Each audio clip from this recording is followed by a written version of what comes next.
Lenovo Device Manager supports Intel vPro EMA functionality with the installation of the Intel vPro agent during LDM provisioning. Certain LDM features may be available differently for devices with Intel vPro Essentials and Intel vPro Enterprise chipsets. With the vPro agent, you can use remote BIOS management. IT admins can connect to an eligible end-user's device from the Device Management Devices page, and selecting Remote Management and then Remote BIOS in the device tray. Click the Connect button to access the device. Once connected, LDM will require a 6-digit consent code. The IT admin should obtain this code directly from the device end user.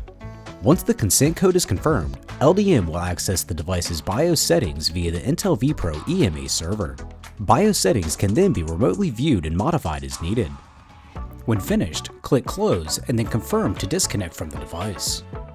To learn more about Lenovo Device Manager, subscribe to Lenovo Support on YouTube or go to ldmsupport.lenovocloudsoftware.com.